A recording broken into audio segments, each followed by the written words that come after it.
എല്ലാ കൂട്ടുകാർക്കും അഡ്രീസ് വേൾഡിലേക്ക് സ്വാഗതം. ഇന്ന് ഞാൻ വന്നിട്ടുള്ളത് ഒരു വെട്ട് കേക്കിൻ്റെ റെസിപ്പിയുമായിട്ടാണ്. കുട്ടികളൊക്കെ ഇപ്പോൾ വീട്ടിലിരിക്കുന്ന സമയമല്ലേ, വെക്കേഷൻ ടൈമല്ലേ, നമുക്കിതുപോലെ ഒന്ന് ഉണ്ടാക്കി കൊടുക്കാം. എൻ്റെ ഈ വീഡിയോ ആരെങ്കിലും ആദ്യമായി കാണുന്നുണ്ടെങ്കിൽ എൻ്റെ ഈ ചാനലൊന്ന് സബ്സ്ക്രൈബ് ചെയ്ത് തന്നെ ഒന്ന് സപ്പോർട്ട് ചെയ്യണേ. കൂടെയുള്ള ബെല്ലൈക്കൺ ഒന്ന് ക്ലിക്ക് ചെയ്താൽ ഓൾ എന്നൊരു ഓപ്ഷൻ കാണും. അതിൽ കൂടി ക്ലിക്ക് ചെയ്താൽ ഞാനിടുന്ന എല്ലാ വീഡിയോസിൻ്റെയും നോട്ടിഫിക്കേഷൻ അതാത് സമയത്ത് നിങ്ങളുടെ ഫോണിൽ നിങ്ങൾക്ക് ലഭിക്കുന്നതായിരിക്കും. അപ്പോൾ ഇതെങ്ങനെയാണ് ഉണ്ടാക്കുന്നതെന്ന് നമുക്ക് നോക്കാം. വീഡിയോയിലേക്ക് പോകാം. ഞാനിവിടെ ഇതിനായിട്ട് ഒരു ബൗൾ എടുത്തിട്ടുണ്ട്. ഒരു മെഷറിംഗ് കപ്പാണ് ഞാനിതിന് വേണ്ടി എടുത്തിരിക്കുന്നത്. ഈ കപ്പിന് 2 കപ്പ് മൈദയാണ് ഞാനിവിടെ എടുക്കുന്നത്.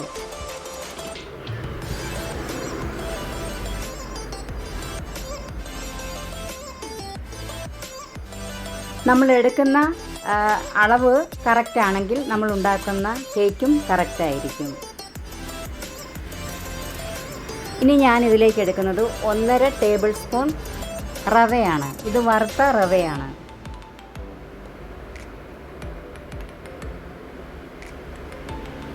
ഇനി ഇതിലേക്ക് കളർ കിട്ടുന്നതിന് വേണ്ടിയിട്ട് ഒരു 1/4 ടീസ്പൂൺ മഞ്ഞൾപ്പൊടി ചേർത്ത് കൊടുക്കാം. നിങ്ങൾക്ക് ഫുഡ് കളർ ആയാലും ചേർത്താൽ മതി, യെല്ലോ കളർ ചേർത്താൽ മതി. ഇനി ഞാൻ ഇതിലേക്ക് എടുത്തിരിക്കുന്നത് ബേക്കിംഗ് സോഡയാണ്. ഒരു നുള്ളു ബേക്കിംഗ് സോഡ കൂടി നമുക്കിതിലേക്ക് ചേർക്കാം. ബേക്കിംഗ് പൗഡർ ആയാലും കുഴപ്പമില്ല. ഈസ്റ്റ് ഇതിനായിട്ട് ചേർക്കരുത്. ഇനി ഇതിലേക്ക് ഒരു നുള്ളു ഉപ്പ് കൂടി ചേർത്ത് കൊടുക്കാം.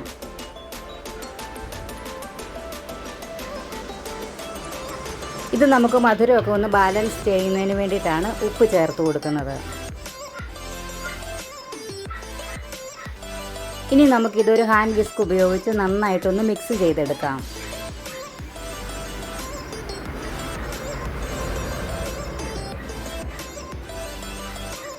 ഈസ്റ്റും ഈ മഞ്ഞൾപ്പൊടി എല്ലാം നമുക്കൊന്ന് നന്നായിട്ടൊന്ന് മിക്സായി വരുന്നതിന് വേണ്ടിയിട്ടാണ് ഇങ്ങനെ ചെയ്തെടുക്കേണ്ടത്. ഇതിപ്പോൾ നന്നായി മിക്സ് ചെയ്തിട്ടുണ്ട്. ഇനി നമുക്കിതൊന്ന് മാറ്റി വയ്ക്കാം. ഇനി നമുക്ക് വേറൊരു ബൗൾ എടുക്കാം. ഇതിലേക്ക് നമുക്ക് നേരത്തെ അളന്ന് വെച്ചിരുന്ന അതേ മെഷറിംഗ് കപ്പിൽ തന്നെ പഞ്ചസാര കൂടി ചേർത്ത് കൊടുക്കാം. ഞാൻ ഇതിന് 1 കപ്പ് പഞ്ചസാര എടുക്കുന്നുണ്ട്. നിങ്ങൾക്ക് മധുരം എത്ര വേണോ അതിനനുസരിച്ചുള്ള പഞ്ചസാര ചേർക്കാവുന്നതാണ്. ഞാനിപ്പോൾ ഇതിലേക്ക് 1 കപ്പ് പഞ്ചസാര ചേർക്കുന്നുണ്ട്. 2 കപ്പ് മൈദയ്ക്ക് 1 കപ്പ് പഞ്ചസാര എന്ന കണക്കിൽ. ഇനി ഇതിലേക്ക് ഞാൻ ചേർക്കുന്നത് ഒരു 5 ഏലക്കായാണ്. ഇതിൻ്റെ തൊലിയൊക്കെ കളഞ്ഞിട്ട് നമുക്കിതിൻ്റെ കുരു കൂടി ഇതിലേക്ക് ഇട്ട് കൊടുക്കാം.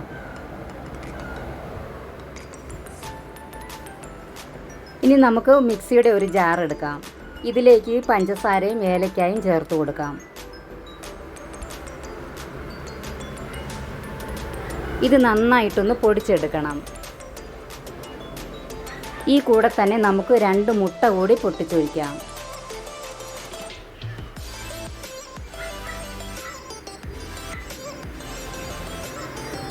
ഞാനിതിലേക്ക് 2 മുട്ട പൊട്ടിച്ചൊഴിക്കുന്നുണ്ട്.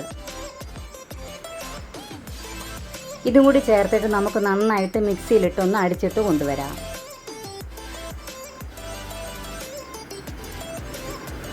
ഇതിപ്പോൾ ഞാൻ മിക്സിയിൽ അടിച്ചിട്ട് കൊണ്ടുവന്നിട്ടുണ്ട്.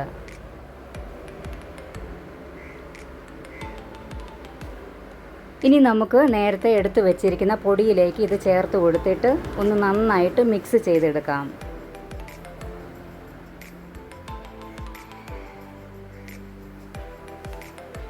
ഇതെനിക്ക് മുട്ട ഒരല്പം മീതി ആയിട്ടുണ്ട്. ഞാനതിന് കുറച്ച് പൊടി കൂടി ഇതിലേക്ക് ചേർക്കുന്നുണ്ട്. ഇപ്പോൾ ഇത് നമുക്ക് നന്നായിട്ടൊന്ന് മിക്സ് ചെയ്തെടുക്കാം.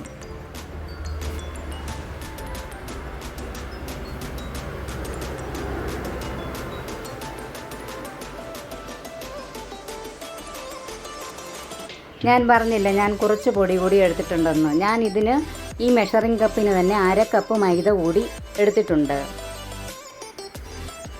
മുട്ട വെറുതെ വേസ്റ്റ് ആക്കണ്ടല്ലോ എന്ന് കരുതിയിട്ടാണ് ഞാൻ 1/2 കപ്പ് മൈദ കൂടി എടുത്തത്. ഇതിനി കൈകൊണ്ട് തന്നെ നന്നായിട്ടൊന്ന് മിക്സ് ചെയ്തെടുക്കാം.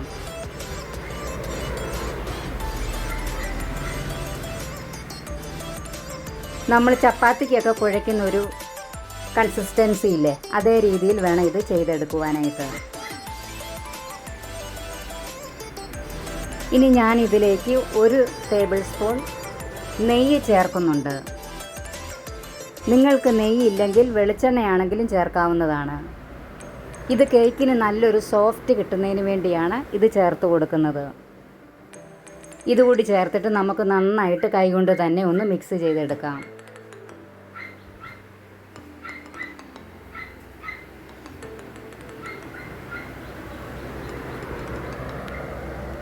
നമ്മൾ ചപ്പാത്തിയൊക്കെ കുഴയ്ക്കുന്ന സമയത്തും അതിലേക്ക് ഓയിൽ ഒഴിക്കാറുണ്ടല്ലോ. ഒലീവ് ഓയിൽ ഒഴിക്കുകയാണെങ്കിൽ ഏറ്റവും ബെസ്റ്റാണത് ചപ്പാത്തിക്ക്.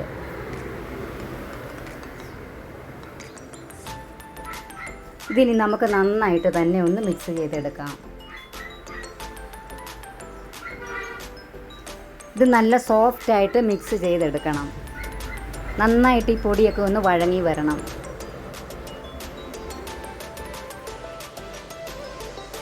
ഇതിപ്പോൾ നന്നായിട്ട് കുഴച്ചിട്ടുണ്ട്. ഇനി ഇതിൻ്റെ പുറമെ നമുക്കൊരല്പം വെളിച്ചെണ്ണ ഒഴിച്ചു കൊടുക്കാം.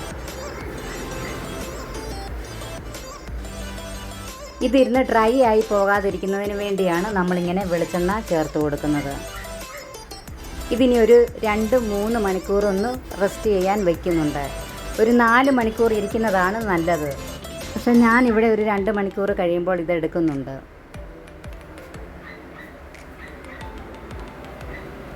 ഇത് നല്ല സോഫ്റ്റായിട്ട് തന്നെ കുഴച്ച് വെക്കാം.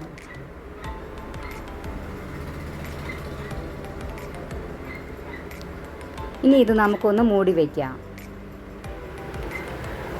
ഇതിവിടെ 2 മണിക്കൂർ ഒന്ന് റെസ്റ്റ് ചെയ്യട്ടെ.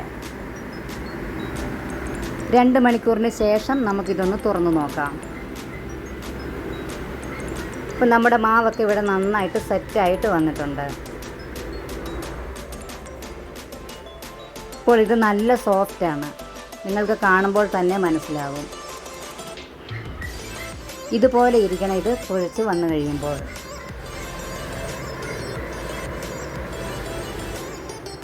ഇനി നമുക്കിതൊന്ന് ഉരുട്ടിയെടുക്കണം.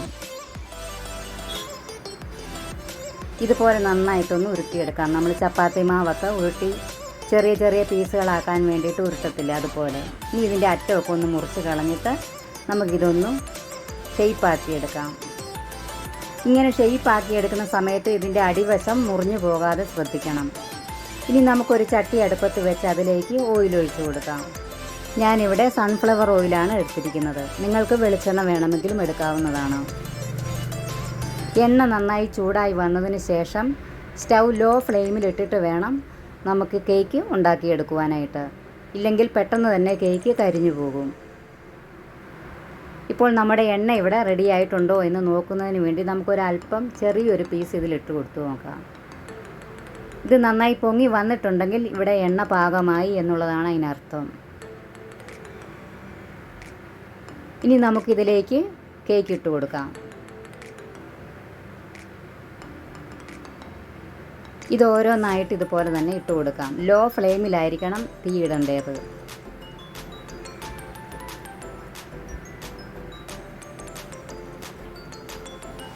ഇങ്ങനെ ഓരോ കഷ്ണങ്ങളും നമുക്കിതിലേക്ക് ചേർത്തിട്ട് കൊടുക്കാം.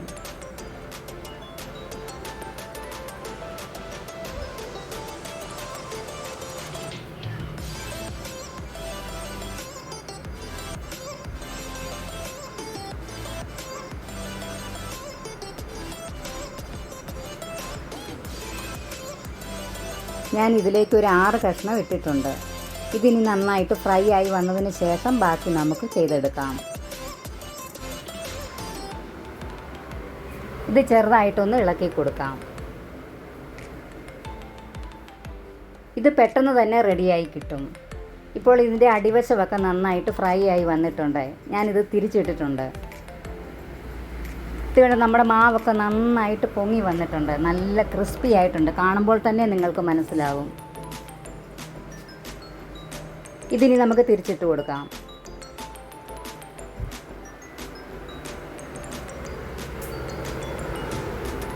ഇതൊരു 4 മണി പലഹാരമായിട്ടൊക്കെ ഉണ്ടാക്കിയെടുക്കുവാൻ പറ്റിയ വളരെ എളുപ്പത്തിൽ ചെയ്തെടുക്കാൻ പറ്റിയ ഒരു റെസിപ്പിയാണ്.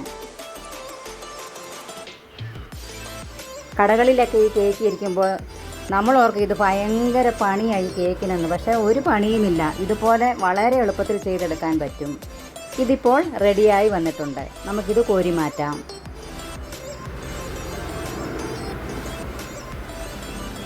വളരെ ടേസ്റ്റിയാണ് ഈ കേക്ക്.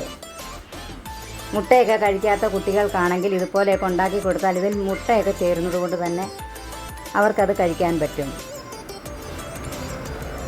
ബാക്കി കൂടി നമുക്കിതുപോലെ കോരിയെടുക്കാം.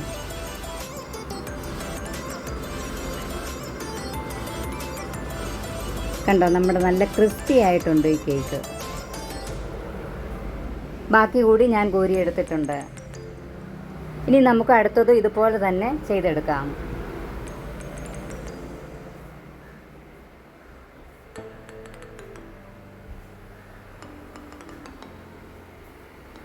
സ്റ്റൗ ലോ ഫ്ലെയിമിൽ തന്നെ ആയിരിക്കണം കിടക്കേണ്ടത്. ഇതിപ്പോൾ എണ്ണ നന്നായി ചൂടായി കിടക്കുന്നത് കൊണ്ടാണ് ഇതുപോലെ പത പൊങ്ങി വരുന്നത്. ഇതും ഇതുപോലെ തന്നെ നമുക്ക് തിരിച്ചു മറിച്ച് വിട്ട് വെന്തെടുക്കാം. ഇപ്പോൾ നമ്മുടെ കേക്ക് 2 ബാച്ചും ഇവിടെ റെഡി ആയിട്ടുണ്ട്. ഇനി ഇത് നമുക്കൊന്ന് മുറിച്ച് നോക്കാം.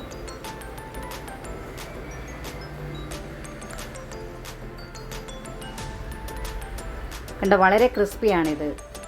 ഇതിനുള്ളൊക്കെ നന്നായിട്ട് വെന്തിട്ടുണ്ട്. നല്ല സോഫ്റ്റുമാണ് ഇതിനകം. നിങ്ങളൊരു പ്രാവശ്യമെങ്കിലും ഇങ്ങനെ ഒന്ന് ട്രൈ ചെയ്ത് നോക്കണേ. വീഡിയോ ഇഷ്ടപ്പെട്ടാൽ ഒരു ലൈക്ക് ഇപ്പോൾ തന്നെ തരാൻ മറക്കരുത്.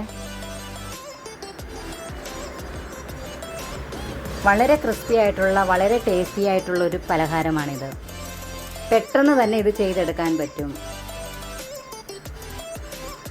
എൻ്റെ ഈ വീഡിയോ ഇഷ്ടമായാൽ എന്നെ ഒന്ന് സപ്പോർട്ട് ചെയ്യണേ. ആരെങ്കിലും ആദ്യമായി കാണുന്നവരുണ്ടെങ്കിൽ ഒന്ന് സബ്സ്ക്രൈബ് ചെയ്ത് സപ്പോർട്ട് ചെയ്യണേ. കൂടെയുള്ള ബെല്ലൈക്കൺ ഒന്ന് ക്ലിക്ക് ചെയ്താൽ ഓൾ എന്നൊരു ഓപ്ഷൻ കാണും. അതിൽ കൂടി ക്ലിക്ക് ചെയ്താൽ ഞാൻ ഇടുന്ന എല്ലാ വീഡിയോസിൻ്റെയും നോട്ടിഫിക്കേഷൻ അതാത് സമയത്ത് തന്നെ നിങ്ങളുടെ ഫോണിൽ നിങ്ങൾക്ക് ലഭിക്കുന്നതായിരിക്കും. നിങ്ങൾക്ക് ഈ വീഡിയോ ഉപകാരപ്രദമെന്ന് തോന്നിയാൽ ഫ്രണ്ട്സിനും റിലേറ്റീവ്സിനും ഒക്കെ ഷെയർ ചെയ്ത് കൊടുക്കണേ. എല്ലാവർക്കും നന്ദി.